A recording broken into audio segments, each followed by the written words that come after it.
नमस्कार, आप देख रहे हैं प्राइम न्यूज और मैं हूं आपके साथ आलोक शुक्ला। किसान आंदोलन का आज 49वां दिन है। सुप्रीम कोर्ट के आदेश के बाद भी किसानों का आंदोलन लगातार जारी है। दिल्ली के अलग अलग बॉर्डर पर आंदोलन कर रहे किसान कृषि कानूनों की कॉपी जला रहे हैं। सुप्रीम कोर्ट ने तीनों कानूनों के अमल पर रोक लगाते हुए 4 सदस्यों की एक कमेटी बनाई है। सुप्रीम कोर्ट के फैसले के बाद किसानों ने कहा कि वो किसी भी कमेटी के पास नहीं जाने वाले हैं। किसान नेताओं ने दावा किया है कि सुप्रीम कोर्ट द्वारा गठित समिति के सदस्य सरकार के समर्थक हैं और किसानों ने आंदोलन जारी रखने का फैसला किया है। इस बीच बीजेपी सांसद हेमा मालिनी ने कहा कि जो प्रदर्शन कर रहे हैं उन्हें तो खुद पता नहीं कि वो क्या चाहते हैं और कृषि कानूनों में दिक्कत क्या है। इससे यह बिल्कुल साफ पता चलता है कि वो किसी के कहने पर प्रदर्शन कर रहे हैं। वहीं किसान आंदोलन को लेकर विपक्ष लगातार मोदी सरकार पर हमलावर है। कांग्रेस भी लगातार सीधे प्रधानमंत्री को निशाने पर ले रही है। इसी हमले को आगे बढ़ाते हुए कांग्रेसी नेता राहुल गांधी ने मोदी सरकार पर एक बड़ा हमला बोला है। राहुल गांधी ने कहा कि सरकार अन्नदाता की शहादत से नहीं लेकिन ट्रैक्टर रैली से शर्मिंदा हो रही है मोदी सरकार। कुल मिलाकर किसान ठंड में बॉर्डर पर डटा है। सरकार किसानों को कानून के फायदे बता रही है। विपक्ष सरकार पर हमलावर है और सुप्रीम कोर्ट अपना फैसला सुना चुका है, लेकिन समाधान निकलने के लिए तैयार नहीं है।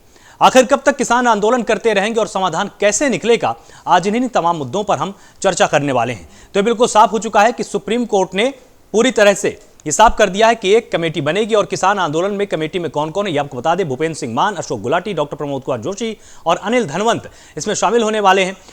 भूपेंद्र सिंह मान भारतीय किसान यूनियन के समर्थक हैं। अशोक गुलाटी इसमें कृषि विशेषज्ञ हैं। डॉक्टर प्रमोद कुमार जोशी अंतर्राष्ट्रीय खाद्य नीति अनुसंधान संस्थान से हैं और जो अंतिम सदस्य हैं अनिल धनवंत वो शेतकारी संगठन से हैं। लेकिन किसानों का भी ये कहना है कि कमेटी में ये जो 4 लोग हैं ये पूरी तरह से कृषि कानून को समर्थन करने वाले हैं। सरकार ने जानबूझकर इनको यहां पर फिट किया है। ये बड़ी बात यहां पर सामने आई है कि इनका ये कहना है किसान संगठनों का कि ये सब कुछ जानबूझकर हो रहा है। किसान आंदोलन पर एक बार हम आपको अपडेट भी दे देते हैं।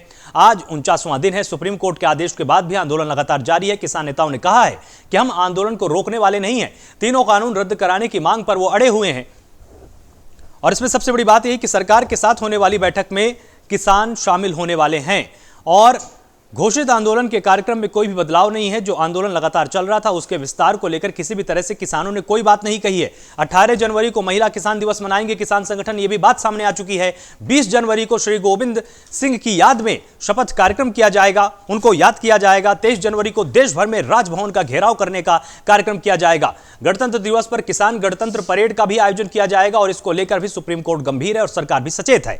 किसान आंदोलन के 49वें दिन में यहां पर सुप्रीम कोर्ट ने यह भी कल कहा था कि गणतंत्र दिवस किसी तरह से बाधित नहीं होना चाहिए, क्योंकि गणतंत्र दिवस समारोह पूरे के पूरे विश्व के केंद्र पर रहता है। पूरा विश्व उस पर नजर बना के रखता है और अगर इस पर किसी तरह की बाधा आती है तो यह लोकतंत्र पर एक बड़ा प्रश्न चिन्ह होगा। और इसी के मद्देनजर सुप्रीम कोर्ट ने बिल्कुल साफ किया था कि गणतंत्र दिवस बाधित नहीं होना चाहिए। गणतंत्र दिवस पर आपको ध्यान देने की पूरी जरूरत है और सरकार भी इसको लेकर पूरी तरह से सचेत है। सरकार जानती है कि अगर गणतंत्र दिवस पर किसानों द्वारा यहां पर भारी आंदोलन सामने आया तो सरकार की कहीं ना कहीं किरकिरी होगी।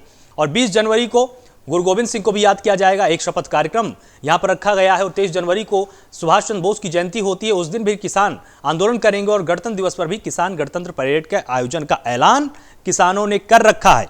तो लगातार हमने आपको अपडेट्स दिए। लगातार प्राइम न्यूज किसानों के मुद्दे पर लगातार बहस कर रहा है। शायद 1 या 2 बहस हमारी ऐसी होंगी जो कि किसान आंदोलन से इतर हुई होंगी, लेकिन किसान आंदोलन जब से शुरू हुआ प्राइम न्यूज ने प्राथमिकता के साथ इसी को बहस का मुद्दा बनाकर रखा है, क्योंकि किसानों की आवाज भी अहम है और साथ ही सरकार का जो पक्ष है वो भी जनता तक पहुंचाना हमारी पूरी नैतिक जिम्मेदारी है। घोषित आंदोलन के कार्यक्रम में किसी तरह का कोई बदलाव किसानों ने नहीं किया है। हालांकि सुप्रीम कोर्ट ने यह उम्मीद जताई थी कि हम ये चाहते हैं कि अनिश्चितकालीन धरना ना हो, अनिश्चितकालीन हड़ताल ना हो, क्योंकि अनिश्चितकालीन धरनों से कभी कोई समाधान नहीं निकलता है।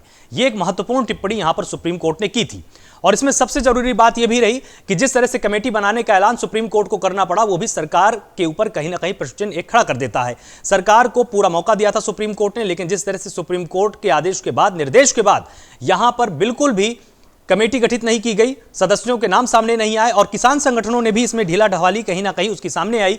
एक तरह से ढीला रवैया, ढुलमुल रवैया किसानों का भी रहा कि वो सुप्रीम कोर्ट के पास नहीं गए कि हमको किन मुद्दों पर आपत्ति है और आपत्ति न बताने के चलते यह आंदोलन लगातार चलता रहा।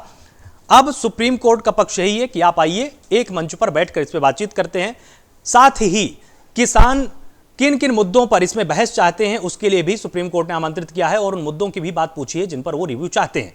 अब बिल रिव्यू होगा बिल नैतिक है, अनैतिक है, संविधान के ढांचे के अंतर्गत आता है, नहीं आता है, इन सारे मुद्दों पर यहां पर बात होगी। और साथ ही संविधान के अनुच्छेद 20 और 21 के तहत भी बातचीत जरूर सुप्रीम कोर्ट करेगा कि क्या इन कृषि बलों के लागू होने के बाद किसानों के जीवन में किसी तरह की कोई बाधा आएगी। जो उनका जीवन जीने का अधिकार उनको मौलिक अधिकारों के अंतर्गत हमारे संविधान ने दिया है, क्या उस पर कहीं से भी बाधा आने वाली है, इस पर बात होगी। समानता के अधिकार की भी जरूर बात यहां पर होगी, अनुच्छेद 16 में इसका प्रावधान किया गया है, इस पर भी जरूर सुप्रीम कोर्ट बात करेगा। तो आज की बहस में जो तमाम सदस्य हमारे साथ जुड़ेंगे उनसे इन्हीं प्रश्नों पर हम फोकस रखने वाले हैं। और किसान आंदोलन को लेकर जिस तरह से सुप्रीम कोर्ट की गाइडलाइन आई, जिस तरह का भारत सरकार का रवैया रहा, और उसके बाद किसान संगठनों का जो नजरिया सामने आया, इस पर रवैया नहीं कहेंगे क्योंकि ये एक नजरिया है उनका देखने का कृषि बिलों का, वो जिस तरह से सामने आया उस पर भी आज हम पूरी तरह से बातचीत करेंगे। और जो भी हमारे साथ गेस्ट जुड़ेंगे वो इस पे अपनी बात बेबाकी के साथ रखने वाले हैं।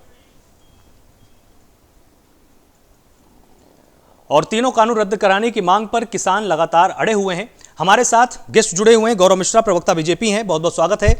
कीर्तिनिधि पांडे प्रवक्ता सपा है हमारे साथ, आपका भी बहुत बहुत स्वागत है प्राइम न्यूज पर। रोशनी कुशल जायसवाल है मेरे साथ, प्रवक्ता कांग्रेस से, स्वागत है आपका प्राइम न्यूज पर। महेंद्र यादव वरिष्ठ पत्रकार के तौर पर स्टूडियो मेरे साथ जुड़े हुए हैं। दयाराम भार्गव प्रवक्ता सुभाषपा है मेरे साथ जुड़े हुए, और देवेंद्र सिंह किसान नेता के रूप में मेरे साथ जुड़े हुए हैं।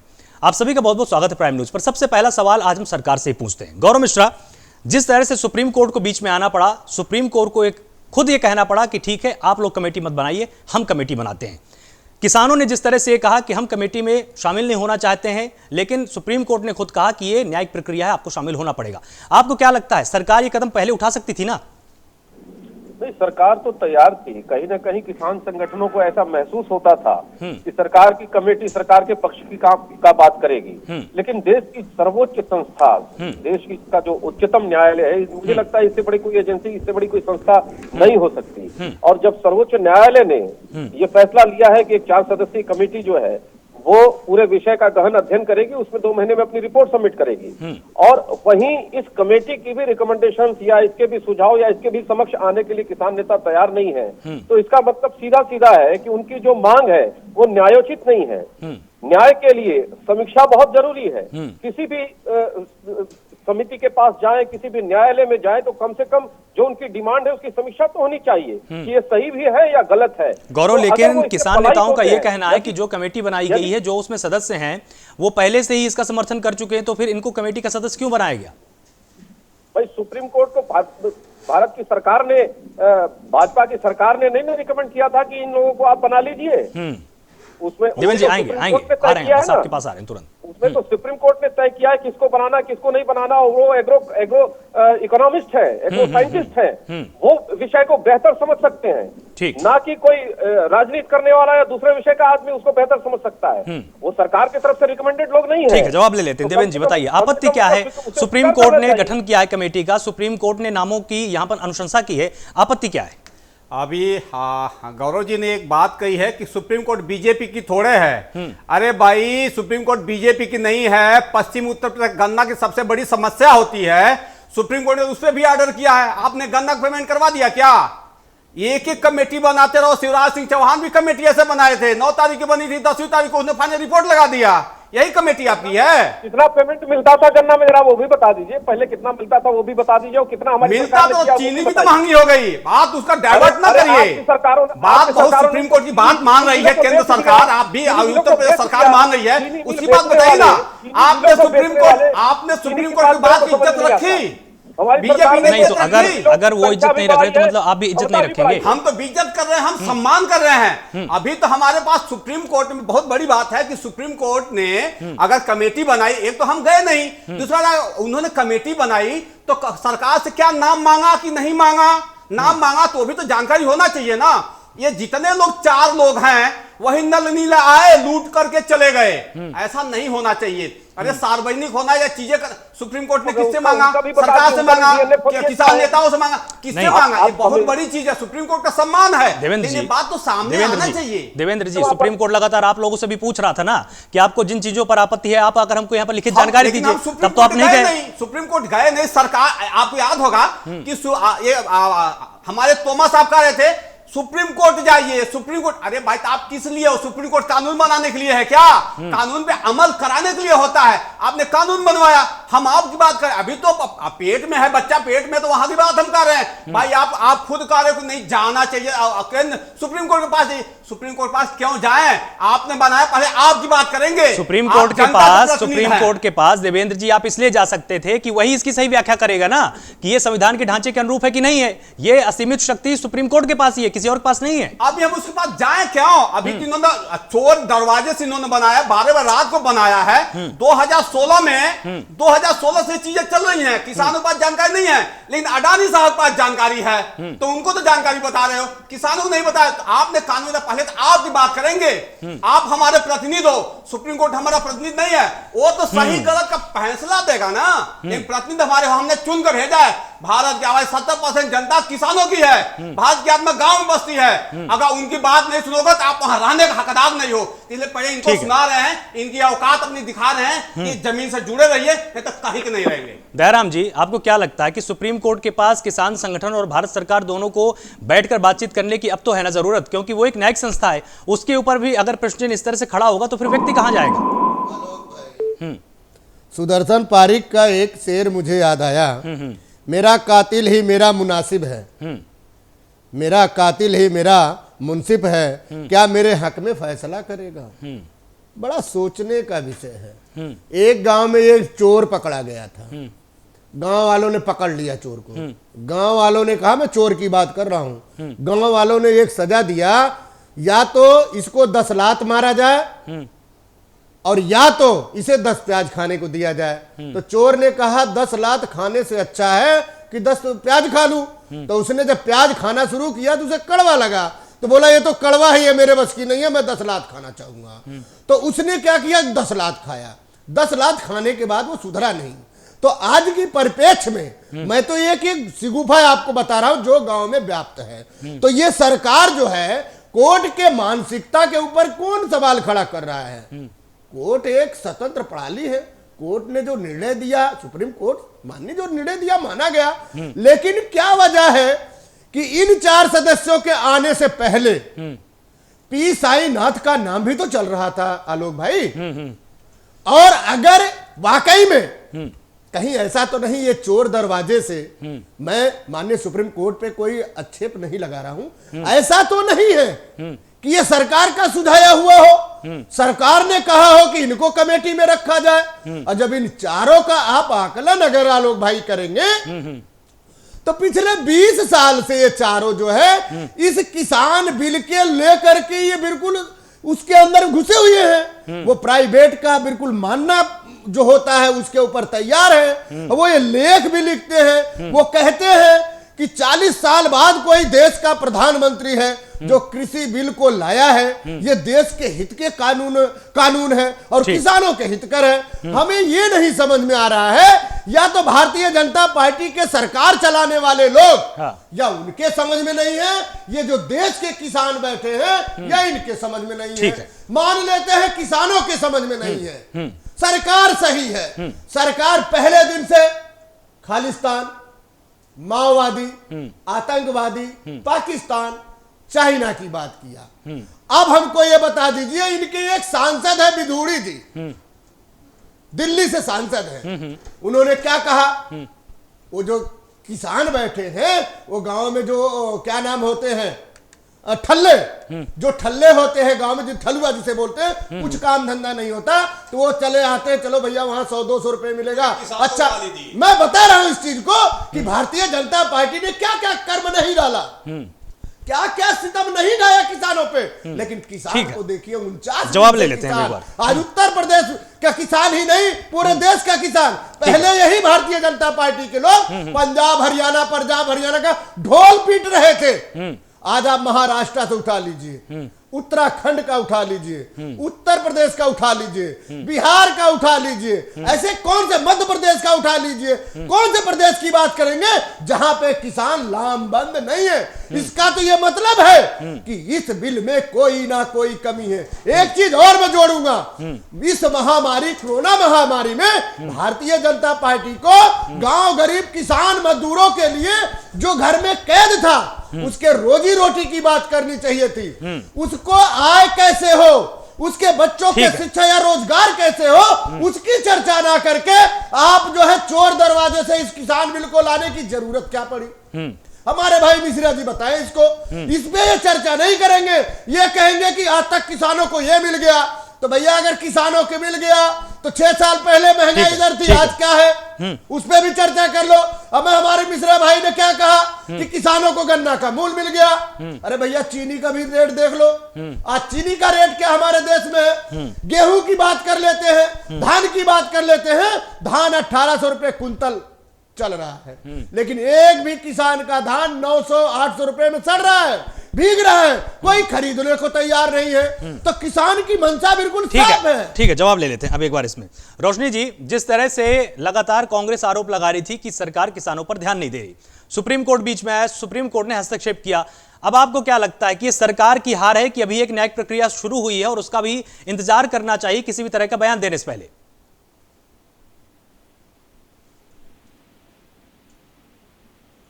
रोशनी जी, हेलो। हाँ जी, आवाज आप तक आ रही है?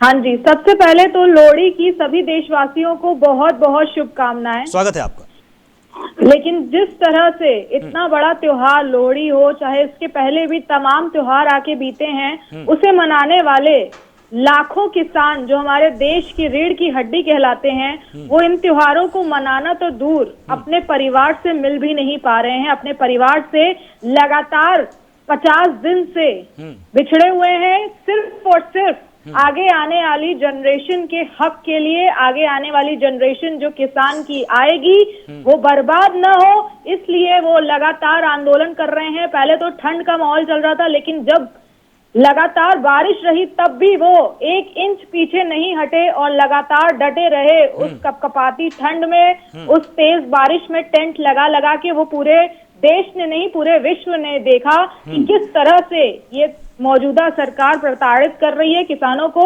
मोदी सरकार चाहती है विपक्ष मुक्त भारत, प्रश्न मुक्त मीडिया और किसान मुक्त कमेटी। जब ये मिल जाएगी उन्हें, तभी उन्हें संतोष आएगा। अभी जब किसान आवाज उठा रहे हैं अपने हक के लिए, तो उन्हें कभी खालिस्तानी बोला जा रहा है, कभी आतंकवादी तक बोला गया है हमारे रीढ़ की हड्डी किसानों को। तो इससे बड़ी शर्मनाक बात हमारे देश के लिए हो नहीं सकती है कि जो आज सवाल करता है उसे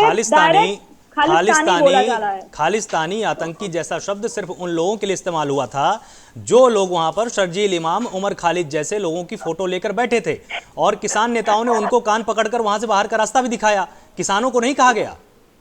किसानों को भी कई नेताओं ने कहा गया। और अगर आप बात करें आज हेमा मालिनी जी का जो स्टेटमेंट आ रहा है कि हेमा मालिनी ने कहा कि कुछ लोगों को तो पता ही नहीं है किसानों को वहां पे कि वो यहाँ क्यों बैठे हैं, तो उन्हें भड़काया गया है। तो मैं पूछना चाहती हूँ हेमा मालिनी जी से कि जब इलेक्शन का समय आता है तो आप जो धान काटने के लिए खेतों में चली जाती हैं, वो उस समय आपको खुद से सोच आती है कि आपको सिर्फ पार्टी की तरफ से आ गया होता है ऑर्डर कि आप अभी इलेक्शन आ गया, आप जाइए खेतों में धान काटिए और फोटो खिंचवा लीजिएगा ताकि सोशल मीडिया पे वायरल हो जाए।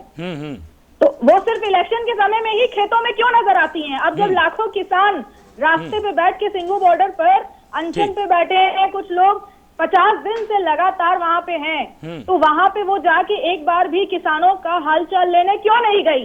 वो सिर्फ इलेक्शन के समय में ही खेतों में क्यों जाती हैं? ये बहुत बड़ा सवाल है हेमा मालिनी जी। अगर आप मेरी बात सुन रही हैं तो इसका जवाब मैं आपसे जरूर चाहूंगी कि आप सिर्फ इलेक्शन के समय में ही क्यों सोशल मीडिया पे और न्यूज में दिखाई देती है खेतों में? अब किसानों का कीर्ति निधि पांडे हमारे साथ जुड़े हुए हैं। कीर्ति जी, अब आपको क्या लगता है आगे का रास्ता क्या हो सकता है? सरकार अपनी भूमिका निभा रही है, किसान संगठन अपनी भूमिका निभा रहे हैं और विपक्ष भी लगातार अपनी भूमिका निभा रहा है कि किस तरह से विपक्ष ने भी इस पूरे मामले पर एक तरह से अंकुश का काम जरूर किया है। आगे का रास्ता क्या हो सकता है? देखिए आलोक जी, सरकार अपनी भूमिका अगर सही तरीके से निभाती तो इस आंदोलन का हल निकल गया होता। सरकार अपने जिद पे अड़ी है कि हम कानून वापस न लेंगे, किसान अपने जिद पे है कि कानून वापस होना चाहिए। अब सवाल है इसके बीच के रास्ता क्या है। हम सब माननीय सुप्रीम कोर्ट के फैसले का सम्मान करते हैं।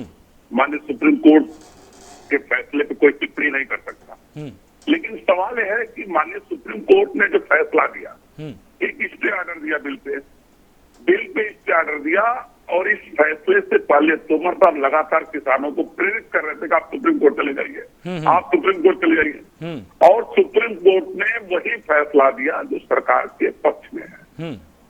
माननीय सुप्रीम कोर्ट ने क्या कहा, उन लोगों को कमेटी में बना दिया जो लोग लगातार किसान बिल की वकालत कर रहे हैं। किसान नेताओं की, किसान लोगों की यही तो आपत्ति है कि वो लोग किसान बिल में हैं जो लोग लगातार किसान बिल की वकालत कर रहे हैं। क्या वकालत करने वाले लोगों से न्याय की उम्मीद हो सकती है?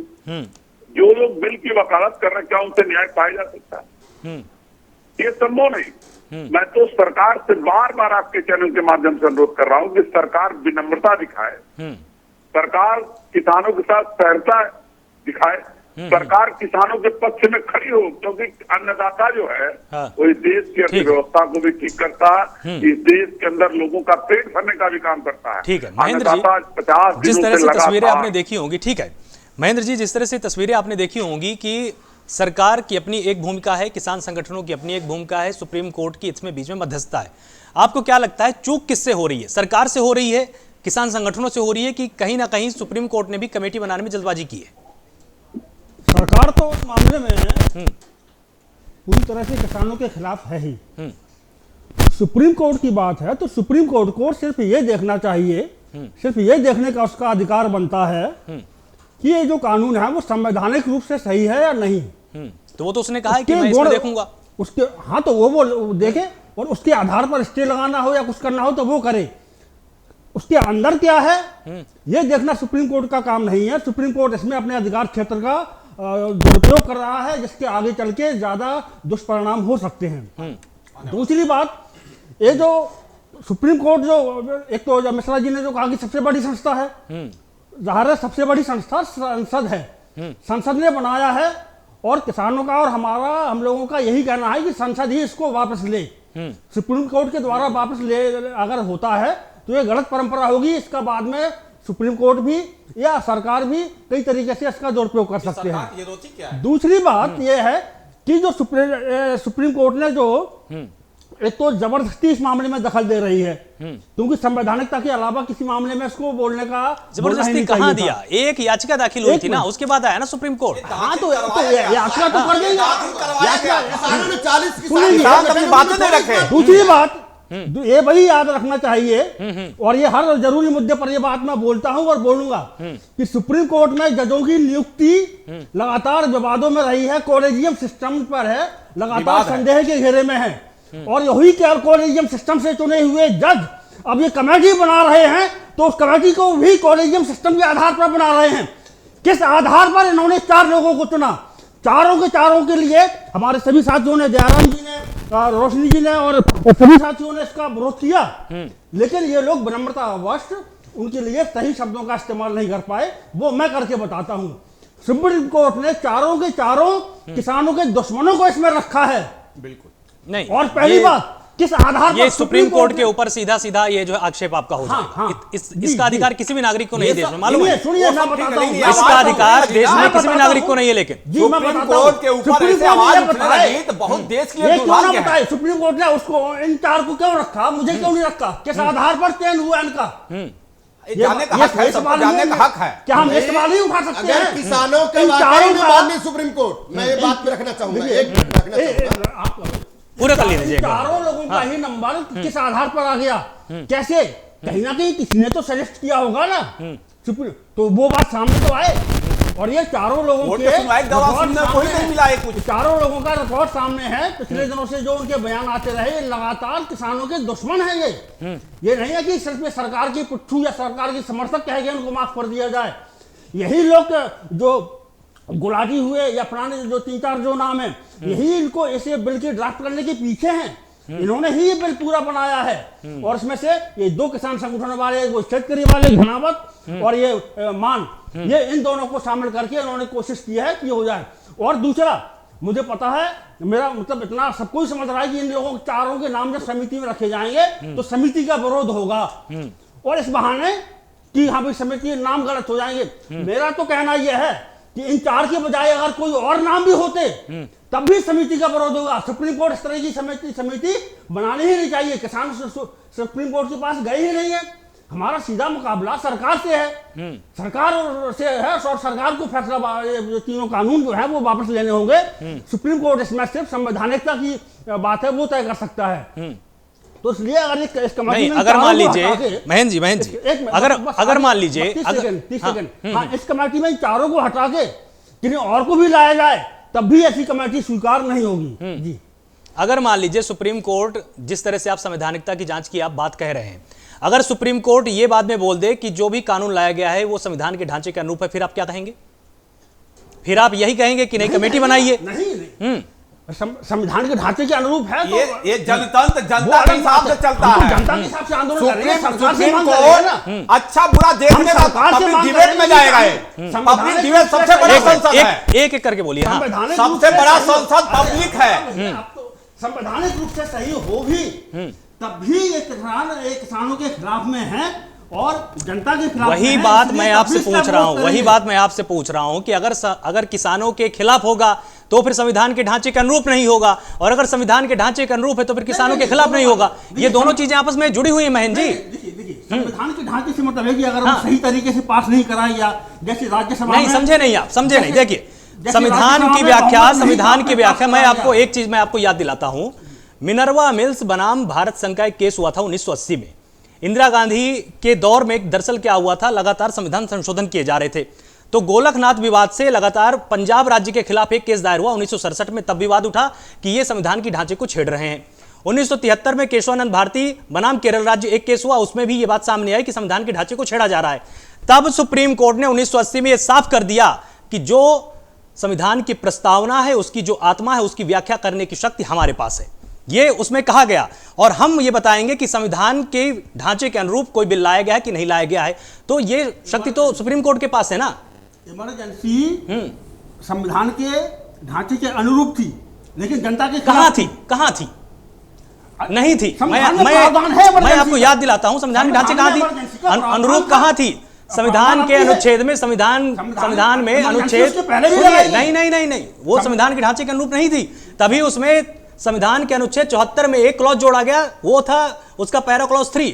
उसमें यह व्यवस्था की गई कि अब जब प्रधानमंत्री संवैधानिक था ना, क्लॉज जोड़ने की गुंजाइश थी ना, तो पहले नहीं हुई थी ना। इमरजेंसी पूरी तरह से संविधान के अनुरूप नहीं थी ना। व्यवस्था ये थी, इंदिरा गांधी ने बिना मंत्रिपरिषद की सलाह के उसमें इमरजेंसी लागू कर दी। अब क्या है व्यवस्था? अब यह है कि जब तक कैबिनेट रिकमेंड नहीं करती है इमरजेंसी नहीं लग सकती है। अब होगा, पहले ऐसा नहीं था। बहरहाल सुप्रीम कोर्ट कह रही है कि संविधान के अनुरूप है, तब भी इसका सरकार से विरोध जारी रहेगा और हम सरकार को बाध्य करेंगे कि वो वापस करे। ठीक है देवेंद्र जी, जिस तरह से ये बात कहना चाहते हैं, इनके बात का शायद सेंस ये है कि ये कहना चाहते हैं कि किसान की आवाज को सुना क्यों नहीं जा रहा है, आखिर उसकी आत्मा की आवाज को क्यों दबाया जा रहा है, क्यों कानूनी पेचों में जानबूझकर किसान को उलझाया जा रहा है। आपको क्या लगता है कि इससे विवाद और ज्यादा धीरे धीरे बढ़ने वाला है, घटेगा नहीं? देखिए, अगर रस्सी को एक बार उलझेगी तो कम उलझेगी, 2 बार उलझेगी तो उलझती जाएगी वो। तो ये कहीं न कहीं उसे उलझाने का ही खेल है, कुचक्र रचा जा रहा है सरकार की तरफ से, ताकि विवादित हो जाए और आपस में किसान उलझ जाए, किसान संगठन आपस में उलझ जाए और ये वहाँ कुछ खून खराबा हो जाए, जिससे हम दिखा सकें कि देखिए ये अहिंसक आंदोलन हिंसक हो चुका है और इसको खत्म किया जाए। तो सरकार जैसे स्टार्टिंग में ही अपना प्रोपेगेंडा फैलाई थी, आतंकवादी घुसे हैं, फलाना, अब कहीं सुनने को नहीं मिल रहा है, क्योंकि वही अपने ही लोग अपना प्लांट किए थे, अब सुनने को ही नहीं मिल रहा है, कोई नहीं आ रहा है।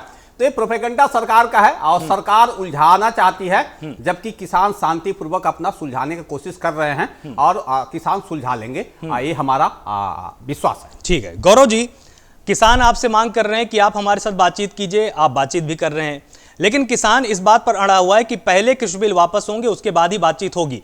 तो आखिर सरकार अगर ये खुद स्टेप उठाती कि कानूनों को होल्ड बैक कर देती, उन पे स्टे ले लेती या उनके अमल पर रोक लगा देती और फिर उनसे पूछती कि अब आप हमको लिख के दे दीजिए कि ये चीजें आपको चाहिए, उसके लिए एक नया ड्राफ्ट भी तो बनाया जा सकता है ना। इसमें इतनी बड़ी आपत्ति क्यों है? आलोक जी, सबसे बड़ी बात है कि किसान संगठन क्यों इस बिल को वापस लेने की अड़ियल मांग कर रहे हैं, क्या कारण है उसके पीछे, क्या रीजन है, ये समझना बहुत जरूरी है। मिश्रा जी और इसको शीशे की तरह साफ पारदर्शिता के साथ समझना बहुत जरूरी है। देखिए 90% करीब प्रोक्योरमेंट जो FCI का होता है सिर्फ धान और गेहूं का, वो पंजाब से होता है और सर्वाधिक MSP पे जो भुगतान होता है वो पंजाब को जाता है। और ये जो लोग बैठे हैं इनको पता है कि इन कानूनों के आने के बाद इनका जो ये मैनिपुलेशन है, जो इनका एक छत्र राज है इस व्यवस्था पर, वो समाप्त हो जाएगा, वो खत्म हो जाएगा। यही कारण है। और अडानी का हो जाएगा, अडानी का हो जाएगा। तकनीकी सुन लीजिए, पहले चुप रहिए, हाँ, आगे में हम नहीं बोल रहे थे, आपके बीच में नहीं बोल रहे थे, बीच में बकवास मत करिए, पूरी बात सुनिए। बोल दीजिए, बोलिए पहले अपनी बात पूरी। जो टावर जला रहे थे वो कौन थे? वो आपके एजेंट थे सर। जो 1500 टावर जला वो कौन लोग थे? वो किसान थे कि आपके एजेंट थे? बताइए। जो मुख्यमंत्री का मंच फूंक दिए, उखाड़ के फेंक दिए, वो क्या? अरे वही मुख्यमंत्री, सुन लीजिए मिश्रा जी, आप वही मुख्यमंत्री है, आतंकवाद जैसे काम किए, नक्सली काम किए मुख्यमंत्री। रास्ता कौन कटवाता है? नक्सली रोड कौन कटवाता है? सरकार नहीं कटवाती, नक्सली काटते हैं, बारूद का सुरंग फैलाते हैं नक्सली। सरकार, हरियाणा की सरकार नक्सली जैसे व्यवहार की किसानों का क्यों रोका? बात कर रहे हैं खट्टर सरकार का काम नहीं है रोड कटवाना, ये नक्सलियों का काम है। तो हरियाणा सरकार नक्सली सरकार है, जमींदारों के दलाल हैं आप लोग। कम से कम इस दलाली तो आप अडानी के खा रहे हैं, अडानी बिना आपका नहीं चलेगा। आप लोग दलाल हैं, दलाली खाते हैं अडानी की। कानून की कमी बता रहे हैं आप, बताइए क्या कानून में कमी है? आप कानून की कमी पर क्यों भाग रहे हैं? हाँ, उसका समर्थन करेंगे। ठीक है 40 सदस्य ले आइए, 40 सदस्य आके बताइए कि इस कानून में ये कमियां हैं। एक कमी बताने की क्षमता नहीं है आपके अंदर, केवल सिरे से मिश्रा जी कहीं विरोध नहीं है, मिश्रा जी सुनिए, विरोध नहीं है। मिश्रा जी आप एक मैं तथ्य दे रहा हूँ, सुन लीजिए। के नाम पर ब्लैकमेल कर रहे हैं, मिश्रा जी के नाम पर ब्लैकमेल करने का काम कर रहे हैं। मिश्रा जी तथ्य सुनिए, सरकार को, अरे मिश्रा जी सुनिए, तथ्य सुनिए। 26 जनवरी को ट्रैक्टर मार्च करेंगे, पूरी दुनिया देखेगी। आप देश का सम्मान, देश की प्रतिष्ठा। ठीक है, जयराम जी आपके पास आते हैं। देश का सम्मान का आपको चिंता होगा तो मोदी जी वहां जा करके नमस्ते कम नहीं करते, अब की बार कम सरकार नहीं करते। शर्म आनी चाहिए आपको, बात कर रहे हो, दुनिया में दिखा रहे हो आप पाकिस्तान की संसद को मानेंगे, सीरिया की संसद को मानेंगे, बस यही आओगे, पाकिस्तान पे आओगे। आप इस देश की संवैधानिक अपने अवतार पे आ गए। जयराम ठीक है, एक मिनट जयराम जी। गौरव भाई, गौरव मिश्रा जी, मैं 2 शब्द आपको बता रहा हूं, उस पर आप जरा ध्यान कर लीजिए। सारा डिबेट निकल जाएगा। भाई आप सत्ता पक्ष से हैं, सरकार आप चला रहे, जवाबदेही आपकी है। हर बात में आप पाकिस्तान को मत जोड़ो भाई। देश की जो है ये 135 करोड़ जनता जान चुकी है हिंदुस्तान कहाँ है, पाकिस्तान कहाँ है। पाकिस्तान, एक मिनट भाई, पाकिस्तान हमारे उत्तर प्रदेश के 3/4 में बसा हुआ है। हाँ। उत्तर प्रदेश की आबादी की बात कर रहा हूं, और बार बार आप जो है पाकिस्तान की बात करें। अरे वो तो मरा हुआ, उसकी क्या औकात है जो भारत देश से टक्कर लेगा? वो तो चोरकट देश है, चोर देश है। और सुनिए मिश्रा जी, सुनो भाई, संविधान को तो मानिए, भारत के संविधान को। अरे सुनिए भाई मिश्रा जी, सुनने की क्षमता रखो। पहले अब बताते हैं आलोक भाई, बीजेपी ये कहती है कि विपक्ष जो है किसानों के कंधे पे किसानों के कंधों पे बंदूक रख के जो है तीर चला रही है। तो हम इनसे ये जानना चाहते हैं, भारतीय जनता पार्टी के लोग अगर विपक्ष जो है रोटी सेक रही है तो भारतीय जनता पार्टी क्या पतीले में भात बना रही है? आप भात बना रहे हो? अच्छा, दूसरी बात, ये कहते हैं किसानों को, सुन लीजिए मिश्रा जी, ये आप ही लोगों के शब्द हैं, ये विपक्ष के शब्द नहीं है। पहले सुनिए फिर कहिएगा। उसके बाद कहते हैं किसान पिज्जा खा रहा है। ये जो पिज्जा बनता है ये भारतीय जनता पार्टी के क्या नाम है वो संसद में उगता है क्या? ये पिज्जा बनाने का काम, उगने का काम भी किसान करता है। अगर किसान पिज्जा उगा सकता है तो खा नहीं सकता क्या? भारतीय जनता पार्टी के शासन में इतनी बड़ी पाबंदी आ गई, किसान पिज्जा भी नहीं खा सकता। दूसरी बात, ये लोग कहते हैं कि चाय नाश्ता तो देखो, चाय नाश्ता देखो। इनके साथ में एक इनका गुट है, भानु किसान का गुट है, वो चला जाता है चौड़ा मोड़ से चला जाता है और जाके कोहली भर करके आ जाता है, देखो जी किसान हमारे आगे। डेली आज की बता रहा हूं, आप ट्विटर पे देख लीजिए, किसान की कृषि मंत्री तो तोमर जी हैं, लेकिन भारतीय जनता पार्टी के जितने केंद्रीय मंत्री हैं सबके ट्विटर पे किसानों का ही ट्वीट नजर आएगा। ऐसे लगता है तो सारे कृषि मंत्री हो गए हैं, किसी को और कोई मंत्रालय मिला ही नहीं है। और मजे की बात, जो असली किसान इस ठंड भरी ठंड में बैठा हुआ है रोड पे, वो इनको किसान नजर नहीं आता। इनको किसान कौन नजर आता है? जो गद्दा रजाई लेकर के गरम गरम बिस्तरों में बैठा हुआ, वो इनको किसान नजर आता है। अरे मिश्रा जी, एक रात बिता के आइए किसानों के बीच में। मोदी जी कहते हैं सबका साथ, सबका विकास, सबका विश्वास। तो ये जो किसान देश के बैठे हैं, इनका विश्वास कैसे आपने खो दिया भाई? ये देश तो किसानों का है ना। कीर्ति पांडे, आप कुछ बोलना चाह रहे थे? भारत देश 70% कृषि प्रधान पे आधारित है, तो ये किसान कौन से हैं? पूरा समय मत खाइए, ये चुनावी बहस नहीं है। कीर्ति पांडे, आप कुछ बोलना चाह रहे थे, बोलिए। आपकी जानकारी के लिए बता दें। बोलिए। गौरव मिश्रा जी लगातार इस बात को कह रहे हैं कि विपक्ष बहका रहा है। मैं कह रहा हूं कि अगर केंद्र की सरकार, मोदी सरकार सचेत होती, चैतन्य होती किसानों के प्रति, तो इतना बड़ा आंदोलन चलता कैसे? लगातार 49 दिनों से किसान दिल्ली के सीमाओं को घेरे हुए हैं, चाहे वो पंजाब दिल्ली का बॉर्डर हो, चाहे हरियाणा दिल्ली का बॉर्डर हो, चाहे राजस्थान दिल्ली का बॉर्डर। और लोग कह रहे यूपी का किसान है, यूपी दिल्ली बॉर्डर भी जाम है, गाजीपुर का। लगातार किसान आंदोलन कर रहा है और लगातार किसान जाना चाहता है दिल्ली की सीमाओं पे, लेकिन उसको प्रशासन के बल पे दमन के रास्ते पर उसको रोका जा रहा है। सवाल है कि अगर सरकार सचेत होती तो इतना बड़ा आंदोलन कैसे खड़ा होता? और सरकार लगातार एक बात कह रही है, वार्ता भी कर रही है, कह रही है हम किसान बिल वापस नहीं लेंगे। किसान वार्ता कर रहा, कह रहा कि हम किसान बिल आप वापस लीजिएगा, वो कह रहा है हम किसान बिल वापस नहीं लेंगे। फिर वार्ता का हल कैसे निकलेगा? तो ये बात तो दोनों के लिए हो गई ना लागू? शामिल कर दिया गया। तो ये बात तो फिर दोनों के लिए हुई ना लागू? शामिल है कमेटी में वो लोग शामिल है जो लोग लगातार किसान बिल की वकालत कर रहे हैं। तो किसानों के पास अब एक ही रास्ता है, चाहे वो लड़ाई 49 दिन चली हो, चाहे आगे 99 दिन तक चलनी हो, लगातार इस लड़ाई को लड़ेगा। और समाजवादी पार्टी उस लड़ाई में समाज और किसानों के साथ लगातार खड़ी है। ठीक है। उत्तर प्रदेश के अंदर भी लगातार किसानों को हम जागरूक कर रहे हैं। हाँ। और इस लड़ाई में हम किसानों के साथ खड़े हैं और उस मुकाम तक खड़े हैं जब तक किसान की जीत न सुनिश्चित हो जाए। ठीक है। रोशनी जी, लगातार जिस तरह से कमेटी की बात हो रही है, कमेटी में कहा जा रहा है कि ये वो लोग हैं जो कि पिछले 20 सालों से 25 सालों से सरकार के समर्थक हैं। तो अब से 20 साल पहले तो आपकी भी सरकार थी, तो ये तो आपके भी समर्थक हुए, तो आपको तो इसमें खुश होना चाहिए।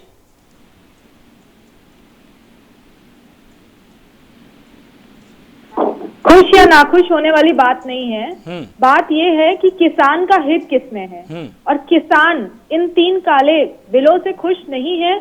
तो मोदी सरकार को चाहिए कि ये बिल वापस ले लें, लेकिन उन्हें कुछ चंद पूंजीपतियों को फायदा पहुंचाने के अलावा किसान हित में या देश हित में कोई भी बात नजर नहीं आ रही है। वो सिर्फ और सिर्फ अपने मित्रों के हित का काम कर रहे हैं। देश हित किसमें है उन्हें इससे मतलब ही नहीं है।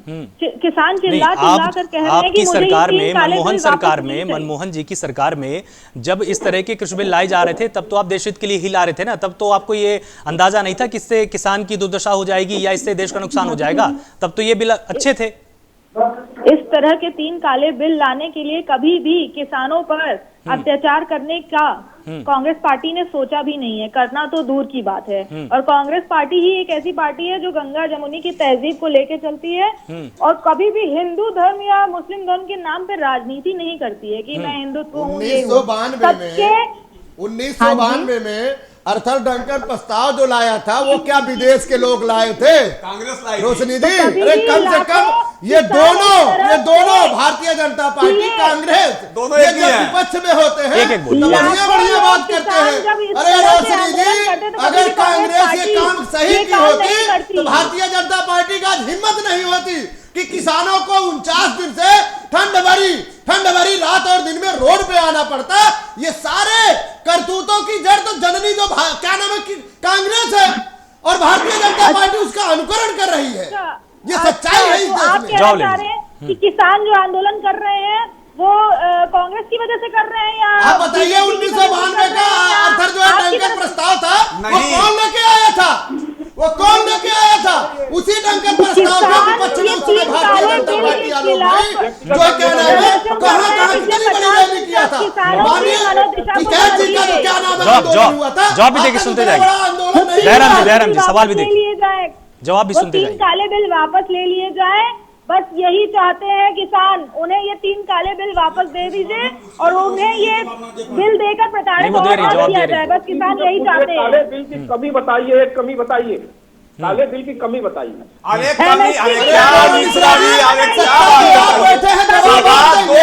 उनकी आप मिश्रा कमियां जी, मानते पहले हैं। आप अरे शर्म बताइए। करिए। मिश्रा जी शर्म क्या करिए। बात है भाई? सत्ता में क्या हम बैठे हैं। बात आप एक मिनट, बच्चे कह रहे हैं, बताइए। एक एक करके बोलिए, अगर एक एक। नहीं था, एक एक करके, ठीक है। सत्ता में आप क्यों कह रहे नहीं, हैं, ये भी आज बात हो ही जाए। नहीं, ठीक है। सुप्रीम कोर्ट ने काले कानून को होल्ड किया, इसका मतलब कहीं ना कहीं तीनों कानून जो है वाकई में किसानों के हित होल्ड में किया नहीं तो है। सुप्रीम कोर्ट अरे क्यों नहीं मान स्टे का रहे मतलब हैं? ये नहीं होता दयाराम जी। क्यों नहीं मान रहे?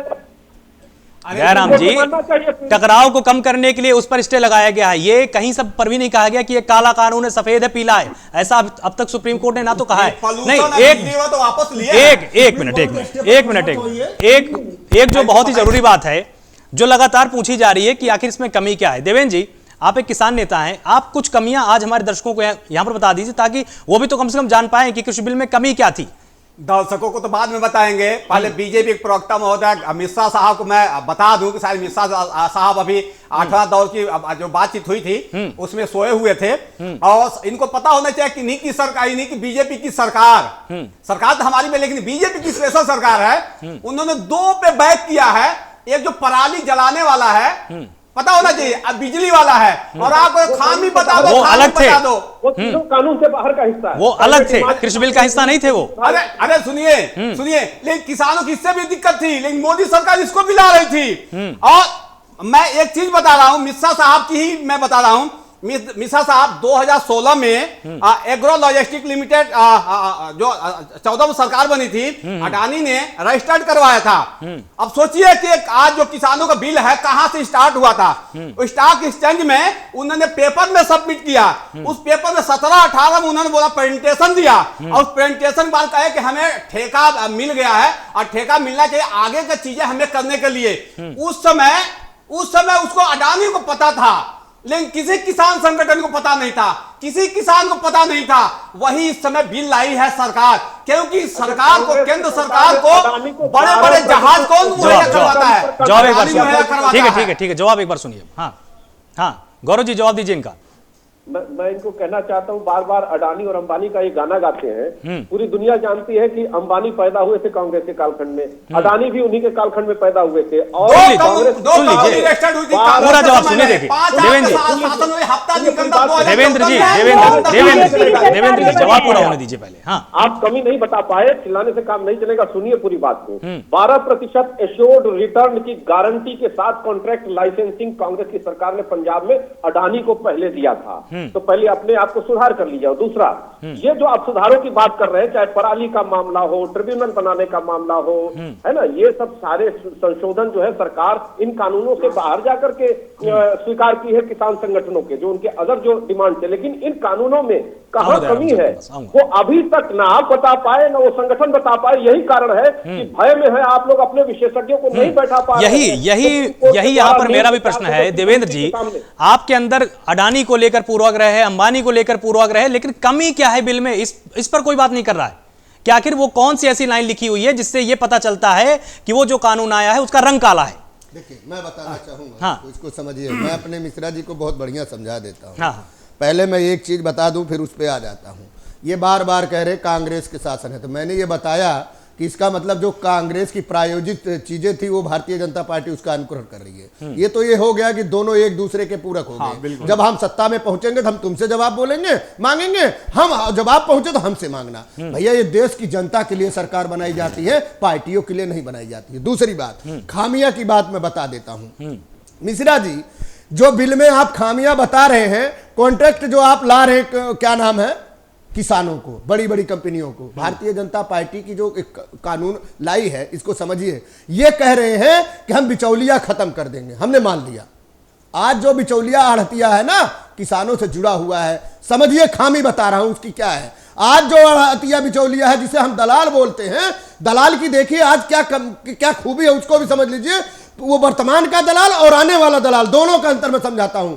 वर्तमान का जो दलाल है, यही किसान भाई जब उनके घर में बिटिया की शादी होती है, खेतों में बीज डालना हो या शादी ब्याह का किसी तरह का कार्यक्रम करना हो, तो किसान ये नहीं देखता कि मेरा फसल जो तैयार है वो सीधा अड़तिया के पास जाता है। अड़तिया भी नहीं देखता कि फसल बना कि नहीं बना, उठा करके वो दे देता है, फसल आएगा तो मेरा उसमें बराबर हो जाता है। ये आज का अड़तिया है। अब इनका जो अड़तिया आ रहा है भारतीय जनता पार्टी का, वो क्या, मेरी बात सुन लीजिए मिश्रा जी, पहले सुनिए, पहले सुन लीजिए फिर जवाब दीजिए। आज का जो अड़तिया है, जो ये लाना चाह रहे हैं, वो इस तरह लाना चाह रहे हैं, वो कॉन्ट्रैक्ट करेगा, वो बताएगा खेत में कि आपकी कितने एकड़ जमीन, इतना, अच्छा इसमें ये मौसम में ये बीज आपको डालना है, ये फसल उगाना है, अच्छा इसका हम ये रेट लेंगे। जैसे वो रेट कर करके अगर किसान ने मान लो जरूरत से ज्यादा पैदावार कर लिया, जरूरत से ज्यादा पैदावार कर लिया और मार्केट में मांग कम हो गई, मालूम क्या वो बोलेगा? ठेकेदार जो इनका अपना दलाल है, इनका ठेकेदार है, वो कहेगा भैया इसकी तो मांग इसमें ये है, या इसमें पाई लग गई है, यही बात है।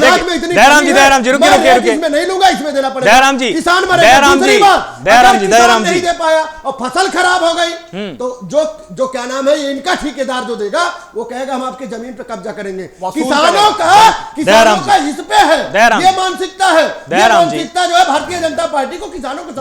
दयाराम जी, भारत सरकार के प्रधानमंत्री, मैं ये नहीं कहूंगा बीजेपी के प्रधानमंत्री या देश के प्रधानमंत्री, भारत सरकार के प्रधानमंत्री ने मंचों से खुलेआम बताया है कि जब कॉन्ट्रैक्ट फार्मिंग होगी तो अगर फसल खराब हो जाती है, किसान को उसमें हर्जाना नहीं देना। पहली चीज, जमीन कोई ले नहीं सकता क्योंकि जमीन का वहां पर लेन देन नहीं हो रहा। कॉन्ट्रैक्ट फार्मिंग में सिर्फ और सिर्फ फसल को लेकर कॉन्ट्रैक्ट किया जाता है और कॉन्ट्रैक्ट के तहत गारंटी मिलती है, दयाराम जी, गारंटी कि अगर फसल खराब होती है तो भी आपको इतना मूल्य मिलेगा और अगर आपकी फसल अधिक अच्छी होती है तो भी कंपनी की जिम्मेदारी होगी उसमें। अच्छा बताइए आलोक भाई, मैं आपसे ही जानना चाहता हूँ, एक बात जानना चाहता हूँ। आज की डेट में 1800 रुपए समर्थन मूल्य धान है कि नहीं है? क्या 1800 रुपए में कोई खरीद रहा? और सुनिए, 1500 कुछ रुपए कुंतल किसानों की लागत आ रही है, बिक रहा है 800। बिल्कुल सही दयाराम जी, आपसे जानना चाह रहे हैं,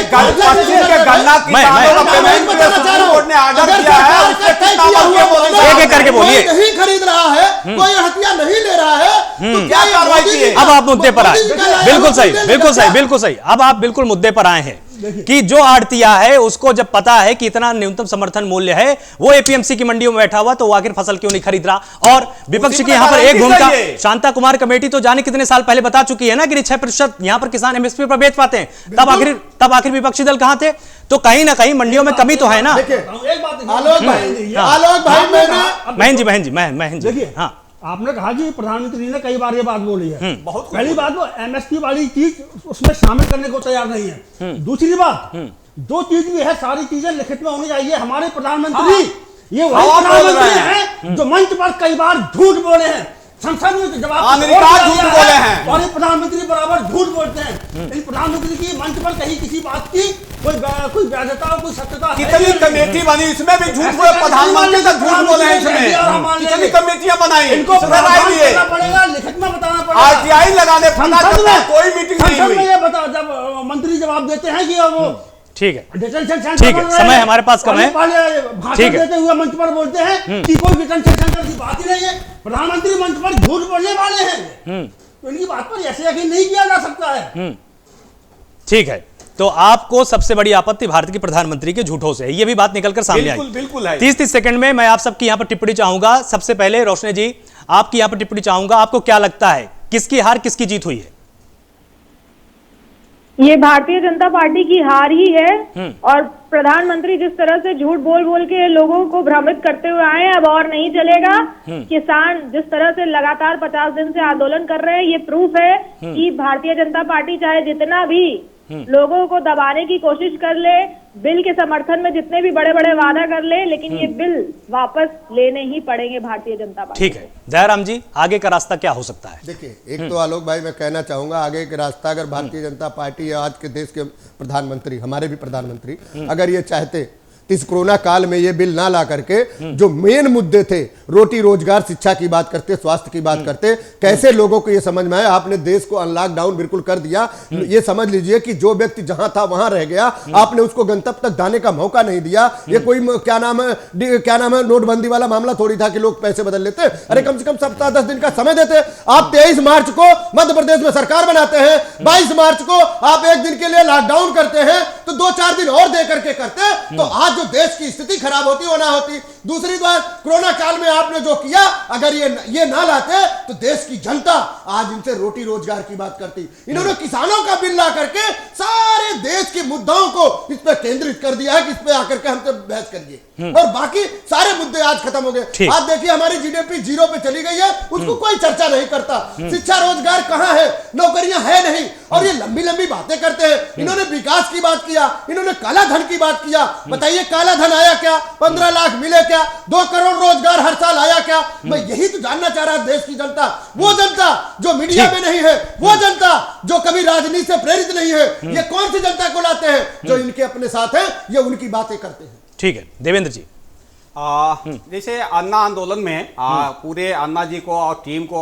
गिरफ्तार करके और कांग्रेस ने अपना बेड़ा गर्क कर दिया, वैसे नक्सली जैसे कार्रवाई करते हुए किसान अगर दिल्ली में आ रहे हैं तो रास्ता खोदने का काम सरकार का नहीं है। सरकार ने अगर ऐसा किया है तो अपने पैर पर कुल्हाड़ी मारा है, दूरगामी परिणाम इसको भुगतने होंगे।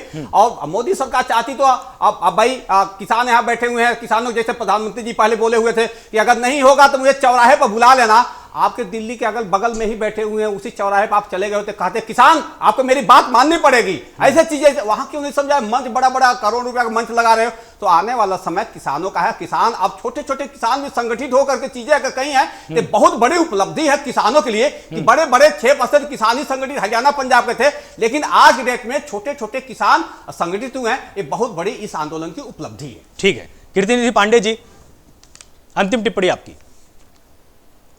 मैं केंद्र सरकार से कहना चाहता हूं कि लगातार किसान आंदोलन कर रहा है, किसान संगठनों से वार्ता करिए। ठीक, जो 3 कृषि बिल आपने लाए उसको निरस्त करिए और किसान संगठनों से वार्ता करके जो आंदोलनरत किसान है उनकी कमेटी बना करके उनसे वार्ता करके नया बिल लाइए। कोई सरकार जिद पे रह करके किसानों के को दमन करके इस देश को तरक्की के रास्ते पे ले, अगर इस देश के तरक्की के रास्ते पे ले जाना, इस देश की जीडीपी को दुरुस्त करना, तो किसानों को मजबूत करना। कहाँ तो किसानों की तुम नहीं कर रहे थे बीजेपी, और कहाँ किसानों को अडानी अंबानी के हाथों गिरवी रखना चाहते। इस देश के किसानों को समृद्धशाली बनाइए और निश्चित रूप से इस देश भी तरक्की करेगा और आने वाला समय भी बढ़िया होगा। ठीक है महेंद्र जी। देखिए 30 सेकंड ही लूंगा, लेकिन उसमें मैं 2 बातें कहूंगा। एक जो 2011 के आसपास एक जो फर्जी आंदोलन हुआ था जिसको अन्ना आंदोलन नाम दिया गया था और जिसको सभी मीडिया ने बहुत ज्यादा कवरेज दिया था, उसके बाद अब ये जो आंदोलन हो रहा है इसमें मीडिया को जो कवरेज मिल रहा है, जो अन्ना आंदोलन है वो अन्ना आंदोलन था और ये अन्ना आंदोलन है। इसको के प्रति जो आमतौर पर जो मीडिया का रवैया है, दोनों में एक वो देखें तो बहुत फर्क नजर आता है। लेकिन इसी माहौल में आपने लगातार इस अन्य आंदोलन को बराबर कवरेज दिखा रहे हैं और हर तरह की बात रखने वाले लोगों को पूरा मौका दे रहे हैं, तो उसके लिए तो मैं पहले आप लोगों को बहुत धन्यवाद देना चाहूंगा। शुक्रिया जी। दूसरी बात यह है कि ये जो आंदोलन लगातार जारी रहना है और ये जो कमेटी बनी है ये समझिए बिना भंग किए ही अपने आप भंग हो जाएगी।